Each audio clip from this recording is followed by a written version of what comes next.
Quand on arrive en ville.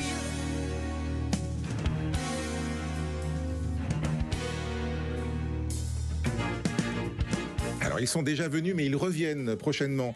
Ils étaient venus à Forêt Nationale il y a à peu près un an maintenant. Ils reviennent, mais au Palais 12. C'est la comédie musicale Starmania avec 3 membres de la troupe qui sont avec nous. On a Stella Spotlight, c'est Mag, bonjour. Bonjour. On a Ziggy, Adrien Fruit, il est de l'autre côté de la table, bonjour. Et puis on a Johnny Roquefort, c'est William Cloutier. C'est le seul Québécois des 3 aujourd'hui. Aujourd'hui, oui. Pour un show qui a un peu plus de 40 ans maintenant, qui a connu plusieurs versions. Celle-ci, moi je l'ai vue quand vous êtes venu à Forêt Nationale l'année dernière. Ça envoie, ça dégage. On en a plein les yeux aussi parce que tout l'aspect visuel a évidemment beaucoup évolué avec ce monde qui est représenté par une espèce de tour faite de blocs qui bougent, etc. C'est juste magnifique. Et je crois même, on parle beaucoup des lumières, mais qui représentent... c'est un rôle aussi. C'est un personnage en soi. Un personnage en plus, Ouais. Avec une histoire qui, elle, n'a pas beaucoup changé par rapport à il y a 40 ans. C'est la même histoire. Tout à fait, c'est la même histoire. Mais par contre, on a l'impression, effectivement, de mieux la comprendre, de mieux la cerner. Est-ce que vous metteriez ça sur, justement, l'aspect scénique ? Ça, c'est vraiment Thomas Joly, pour le coup, qui a vraiment voulu remettre la dramaturgie au centre de l'œuvre.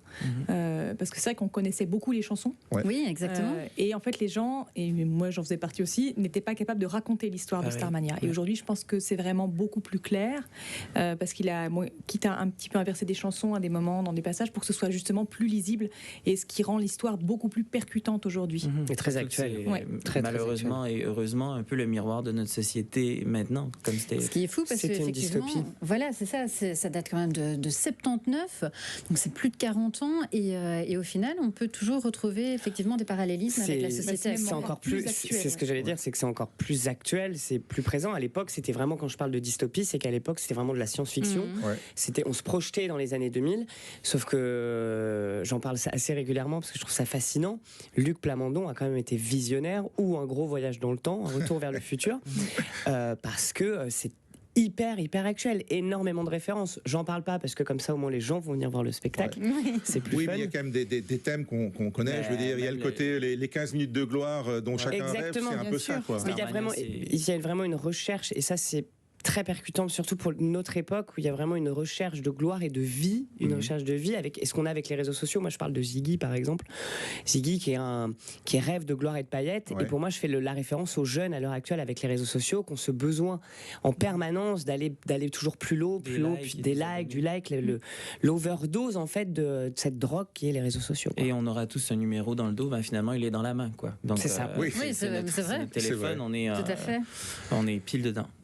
Vous n'étiez, je pense, pas spécialement des grands connaisseurs de Starmania à la base, pas des fans avec toutes les affiches partout dans vos chambres. Vous avez dû véritablement rentrer dans les personnages, vous avez fait du casting, quoi. Moi j'étais fan. Vous étiez fan, vous ? J'ai lu quelque part justement que si on vous avait proposé de jouer un peu de fleurs, vous l'auriez accepté. Exactement. Moi je voulais, depuis petite, pour moi c'était le spectacle musical français par excellence, et je pensais pas que ça se remonterait un jour. Et quand j'ai appris que ça allait se remonter, je me suis dit je veux absolument être dedans. Mais moi je rêvais je rêvais déjà des chansons de Stella Spotlight quand j'avais 7-8 ans dans ma chambre. Donc pour moi, pour le coup, c'était vraiment un rêve de gamine. C'est arrivé un peu par surprise. Moi, c'est mon meilleur ami qui m'a inscrit pour passer l'audition. Finalement, il a bien fait. Et ça arrivait aussi à un moment dans ma vie où j'allais arrêter la musique parce que je m'en sortais plus, c'était compliqué. Et Starmania m'a sauvé, quoi. Oui, parce que vous avez tous des projets en dehors de Starmania. Vous avez une carrière musicale en dehors, avec des singles qui viennent de sortir pour vous deux, avec un album qui va sortir pour William aussi. Un second album, lors de ma victoire à la Starac. Quand québécoise, donc. Oui, c'est ça. Nous, on a aussi l'émission. Et en fait, je me suis dit, c'est drôle parce que j'ai à peu près fait toutes les téléréalités musicales au Québec. Finalement, combo de tout ça, Starmania. Et je trouvais ça drôle. Je fais un peu face à une sorte de rencontre avec ce que ça dépeint et ce que moi j'ai vécu. Et le SOS a été vraiment pour moi la découverte de Johnny Roquefort. Avec un rôle pour Johnny Roquefort, c'est le loupard de la bande, hein. C'est le mauvais garçon, c'est celui dans la bande-annonce qui arrive avec la batte de baseball, exact. Qui arrive sur scène aussi. Et c'est un moment quand même qu'on attend évidemment. Ouais, ben en fait, c'est pour un comédien, moi je trouve que c'est une partition incroyable, c'est un terrain de jeu. C'est pas une violence que moi j'ai en moi. Je tue pas les gens dans la vie. C'est ça le théâtre, donc, c'est ça le spectacle. Voilà, donc moi plonger là-dedans, je trouve que c'est formidable parce que vraiment c'est mon antipode et j'y vais à fond et c'est un défi vocal. Je crois qu'ils nous ont pas donné la tâche facile, Michel Berger et Luc, avec la difficulté des chansons. Parce qu'il faut monter haut. Oui, il faut monter haut et il faut tenir aussi les 7 shows semaine. Mais c'est un exercice vocal pour tous les chanteurs comédiens en fait. Je rebondis juste sur ce que disait William et ce qui est hyper intéressant sur la mise en scène de Thomas Joly. Et l'avantage de travailler avec Thomas, c'est un génie, c'est incroyable, mais il nous fait tellement confiance aussi qu'on a une vraie liberté dans la mise en scène. Donc on a un angle, comment on appelle ça Oui, c'est pas l'anarchie quoi. Et plus d'1 million d'entrées. 1 million déjà. C'est félicitations, mais c'est fabuleux. 270 shows. C'est fou. Tu l'as bien dit. Mais oui. Je me la raconte pas osé. Non, c'est bien, il s'adapte. Très vite. C'est très physique aussi parce que ça bouge beaucoup. Et puis il y a des moments où ça se calme très fort et on a des moments narratifs qui viennent pour ramener un peu de tension quelque part aussi, parce que la tension est permanente dans le spectacle. C'est le côté Shakespeare. C'est le côté, au départ, on vous en met plein les yeux sur le premier acte, avec beaucoup d'informations, la présentation de tous les rôles, sauf un seul qui arrive après.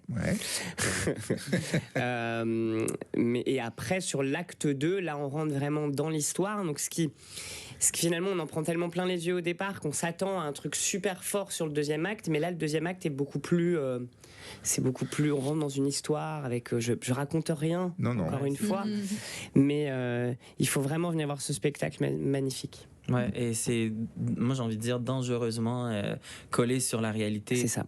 Par les thèmes que ça aborde. Et c'est drôle parce que plus que jamais, on a été aussi nombreux sur la Terre et pourtant cette solitude qu'on éprouve tous, on le retrouve beaucoup dans les personnages. Ils sont tous habités par le désir de trouver leur place dans un monde qui ne le ressemble plus. D'être une star. Oui.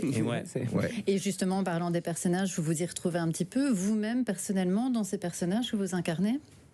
Ah, moi complètement. Mais pourquoi je vis, pourquoi je meurs, pourquoi je ris, pourquoi je pleure, c'est un peu... c'est des grandes questions. Je pense qu'on peut tous... chacun se projeter dans chacun des personnages, se reconnaître, c'est évident.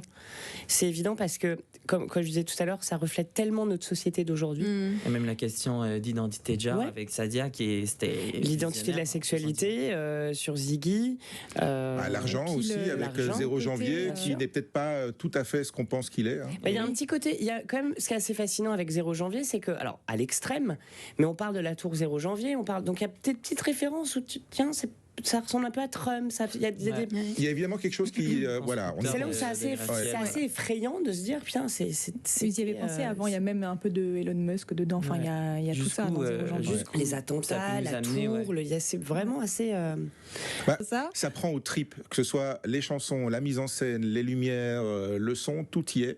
Et véritablement, moi, je me suis laissé transporter dans cette cité qui n'est pas spécialement joyeuse, mais qui est vachement prenante.